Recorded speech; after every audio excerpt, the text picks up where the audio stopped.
Hey, what's going on, everybody? Welcome back to another video here on Zephyr. If you enjoyed the concept of this video, hit that like button. Do you know why I say hit that like button? Well, because I'm computer literate. I understand how computers typically function, and I know that a like on a video does not really signify much of anything, and asking for it is more of just a request to see how many people actually do it and are interested in the video. It's more for my sake than it is the algorithm's sake. Now, if I told you to share this video, that's a lot bigger, because I'm computer illiterate enough that you are now expanding my SEO into other platforms, and having click-through rates on other platforms is very good for the YouTube channel that I am presenting to you. This is why people share their videos to Twitter and Facebook in order to aggregate more views elsewhere. It's also why you see a lot of shorts and things like that on multiple platforms as well, in order to increase the SEO to get your name out there and to further grow your channel. Now, I studied branding, I studied all kinds of stuff in college that is very important to understanding how to run a successful business. However, I grew up in the 90s, before the explosion that was the internet. When I was in trade school, the internet was still pretty much in its infancy. We were just starting to get away from HTML when I graduated, and CCS or CSS became the norm for producing websites and things like that. Plus, the advent of things like Facebook and smartphones being later in my life made it more difficult for me to be computer literate. A new study on the Washington Post states that children today are the natives of the internet, but are still no closer to being computer literate.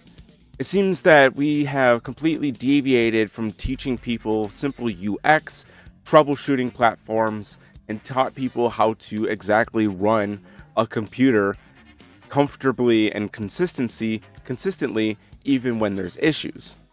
I've stated for a long time that computers are pretty much going to be very important to understand in the future.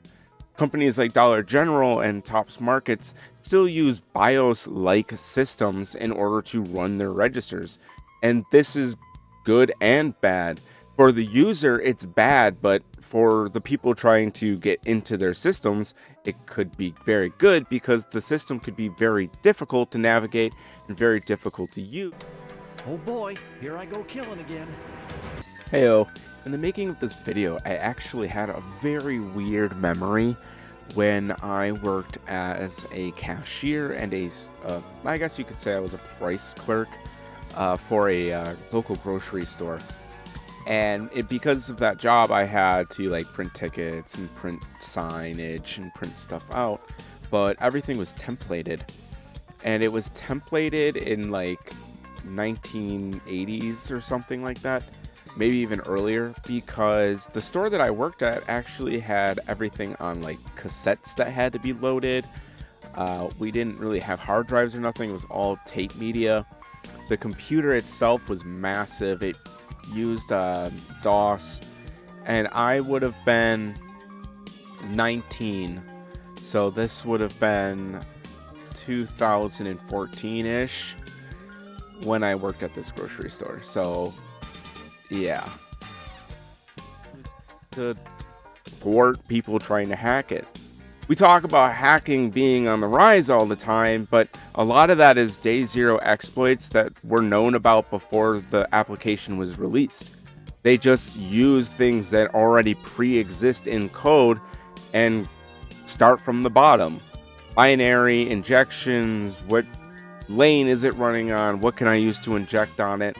You look at the motherboards and you can look at things and you can figure out ways to inject data. This is why a lot of cheaters are using Raspberry Pis and Arduinos directly into serial ports to change data outgoing through the network. There's a lot of hacking, but not a lot of that is difficult. See, the exact understanding of what computer literacy is then defining against what computer literacy isn't. And that might seem like a no-brainer to most people, but when you have a complex platform with its own culture, things begin to get more complicated. See, computer literacy does not mean Twitter, it does not mean Facebook, it does not mean the internet at all. It actually means the user interface or UX of, say, Windows, Linux, etc. I've been saying for a while that I want to switch to Linux. The big thing that's stopping me from switching to Linux is computer literacy. I don't 100% know how to run or use Linux. I don't know sudo commands. I don't have them memorized. I don't know how to update graphics cards that don't have a Linux launcher window. My literacy has been taken away by a lot of the convenience factors that Windows and other platforms try to provide.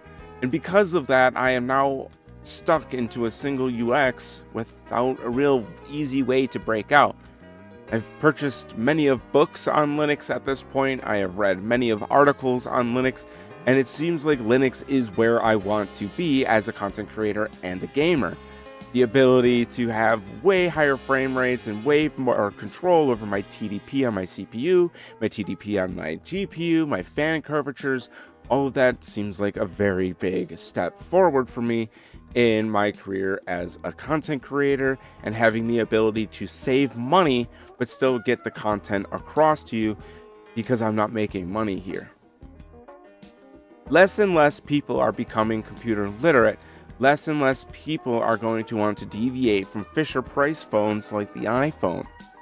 Computer literacy is being taken away, and closed environments are being made in order to keep a consensual group in that UX. They don't want people to leave the Android market. They don't want people to leave the iPhone market. They don't want people to leave Windows.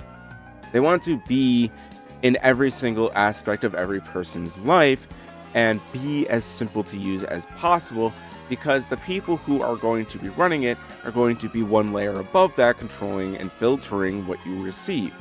Now, obviously, when framed in this way, and from an economic and political and sociological, so many other conversations, it might appear as a very negative statement, but in reality, this convenience allows better operability, faster operability, a very convenient operability, very safe operability. There's an entire overhead of people doing security updates and protecting you from whatever nefarious thing might be out there. It doesn't always work, of course, as we know, but there's this overhead that you can trust. But kind of like a government at that point, isn't it? Like, you have this like sub-niche internet government. Well, we break everything up, and that's just states with different rules, and you have internet ethics and specific websites tailored to specific things, but the end of the day, if you're not computer literate, you're not going to understand where you can and where you can't. What can you do? What can't you do? Has somebody made an application to do this because I don't know how to do it for myself? It's interesting. I'm not a programmer by any stretch of the imagination, but I can flip through some code and generally get a grasp of what it's trying to say to me, so that way I can edit it to be the way that I want it to be. Usually I know enough to go through and do things like hotkeys and make my interaction with a computer more convenient, but that's me understanding the computer. That's me being computer literate. I know Control-C, Control-V. I know Windows Shift S. I know all of the different commands to do all kinds of things, and often I can remember, but not often, I know how to reset my GPU even with a keyboard shortcut, which is extremely useful for when PC hangs up or gets stuck. Very quick and very dirty way to just very rapidly check something without even changing anything on your screen. But this comes from computer literacy. So, I leave it to you.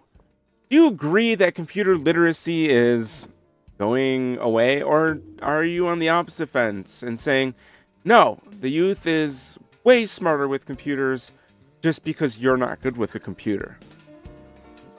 There's a lot here to digest and think upon. Should we change how we teach computers? Should we be teaching things like source code at a younger age? Should we be introducing what video development? Should we be introducing internet development at a younger age? But at what point is that also going to reflect and have a lot more children active on the internet in a much unsafer way? Like I said, I leave the question to you.